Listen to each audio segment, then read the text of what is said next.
Have you ever stopped to think about how incredibly bizarre the modern celebration of Easter actually is? On one hand, you have the profound, deeply serious theological narrative of a man returning from the dead.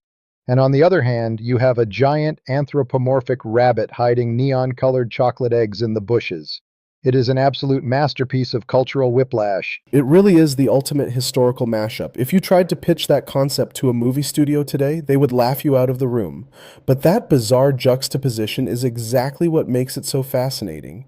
We are looking at thousands of years of human history, theology, and seasonal biology all layered on top of each other like a cultural lasagna.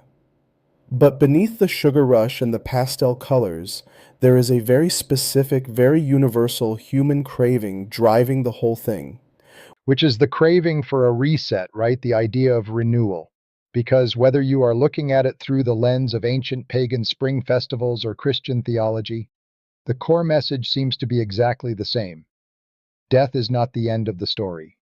Exactly. Let's strip away the commercialization for a second and look at the roots. Long before the Christian narrative took hold, ancient people were celebrating the spring equinox. You have to put yourself in the shoes of someone living thousands of years ago. Winter wasn't just an inconvenience, it was a genuine threat to your survival. The world literally died. The trees were bare, the ground was frozen, food was scarce. So when the earth started to thaw and green shoots started breaking through the dead soil, it felt like a miracle. And that's where the eggs and the rabbits come in. They aren't just random cute mascots, they are ancient, high efficiency symbols of fertility and life bursting forth. A seed looks dead, an egg looks like a stone, but then something living breaks out of it. It is nature's own magic trick. Precisely. The Anglo-Saxon goddess of spring was named Eostre, which is where we get the English word Easter. Her symbols were the hare and the egg. So when early Christianity began spreading across Europe, it didn't just erase these deeply ingrained cultural celebrations of spring. It absorbed them. It looked at this universal joy over the physical rebirth of the world and essentially said, yes, exactly, but let's take that concept of rebirth and apply it to the human soul. That is a brilliant pivot. It takes a biological reality and elevates it into a spiritual promise. The Christian story of Easter, the crucifixion on Friday and the resurrection on Sunday, is arguably the most influential narrative in human history. And what strikes me is the emotional trajectory of that story. It doesn't bypass the darkness, it actually requires the absolute despair of Friday to make the hope of Sunday mean anything. That is the absolute crux of it. The meaning of Easter, in its deepest theological sense, is not just naive optimism. It isn't a cheerful denial of suffering. The narrative forces you to confront the worst aspects of the human condition: betrayal, torture, injustice, and ultimate mortality. The Friday of the Easter story is brutal. The followers of Jesus thought it was over. Their hope was entirely extinguished. And that psychological realism is what gives the resurrection its power. It says that even when the situation is definitively, permanently dead, a new chapter can still be written. Let's dig a little deeper into that psychological realism because there is a profound cost to renewal. In nature, the seed has to literally break apart to become a plant. In the Christian story, there is immense physical and emotional suffering before the resurrection. It seems like true renewal is never actually free. It demands a kind of destruction first. That is a brilliant observation, and it is something our modern culture desperately tries to avoid. We want the resurrection without the crucifixion. We want the beautiful spring flowers without having to endure the freezing, bitter winter.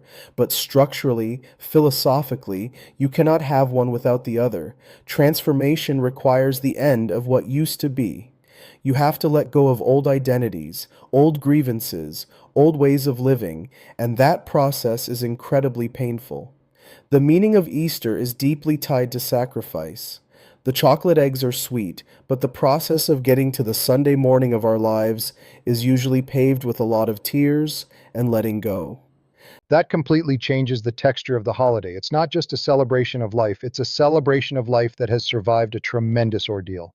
It makes the joy so much more earned. It is the ultimate second chance narrative. And honestly, isn't that what every single human being is desperate for at some point in their lives? We all experience these winters of the soul. We make catastrophic mistakes, we face grief, we hit dead ends. The idea that you can start over, that the stone can be rolled away from whatever tomb you find yourself in, is an incredibly intoxicating hope. It is the most powerful psychological anchor we have. Without the belief in renewal, human existence becomes incredibly heavy. Think about how we operate in our daily lives. We are obsessed with fresh starts. We love New Year's resolutions. We love Monday mornings. We love the idea of wiping the slate clean. Easter is the cosmic amplified version of that. It is the universe allegedly declaring that light ultimately wins against darkness. But let me play devil's advocate here. In our modern, hyper rational, technology driven world, do you think that profound meaning is getting lost? Because right now, the most visible aspects of Easter are heavily commodified. It's a multi billion-dollar industry of candy, greeting cards, and plastic grass. Are we just consuming the aesthetics of rebirth without actually engaging with the depth of it? That is a very fair critique. We have a tendency in modern capitalist societies to take profound mysteries and shrink them down into consumable products. It is much easier to buy a chocolate egg than it is to sit with the uncomfortable reality of our own mortality and our need for spiritual or psychological rebirth.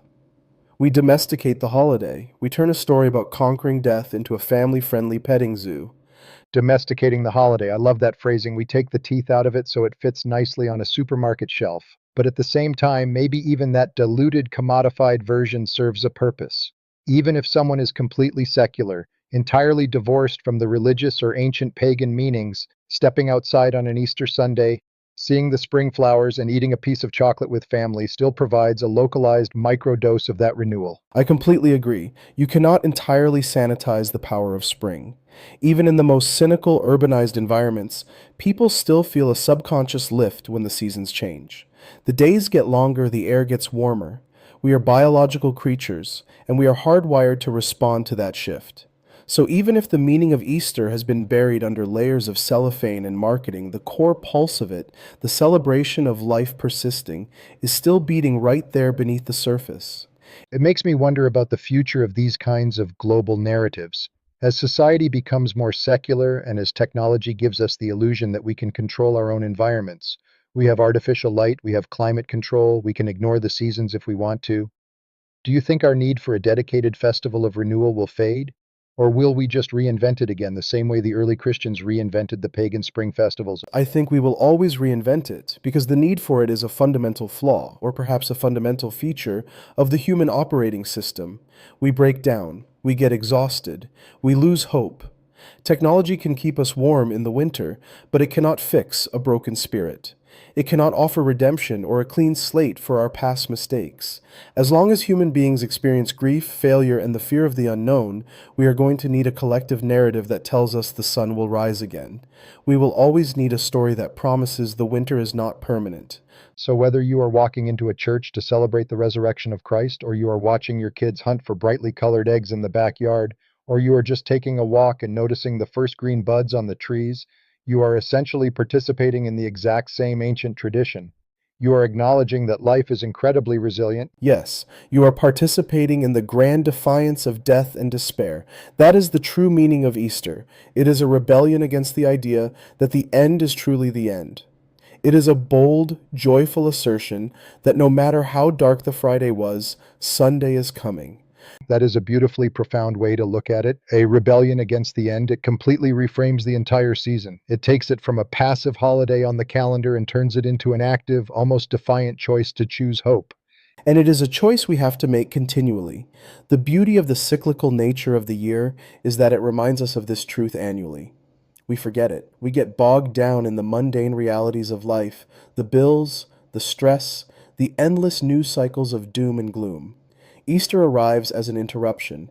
It disrupts the narrative of decay and says, look around, everything is waking up, you can wake up too. As we wrap up this conversation, that feels like the perfect thought to leave hanging in the air. We've traced this bizarre, beautiful holiday from the ancient frozen winters of our ancestors, through the world-altering theology of the first century, right down to the plastic grass in our modern living rooms. And through it all, the golden thread remains entirely unbroken. The thread of hope. The stubborn, beautiful belief that life always finds a way to break through the hard shell, to push through the frozen dirt, and to overcome the darkest tomb. So the real question for anyone listening isn't just about what you believe happened thousands of years ago or how much chocolate you plan to consume this weekend. The real question is, where in your own life are you experiencing a winter? And more importantly, are you ready to let the spring break through?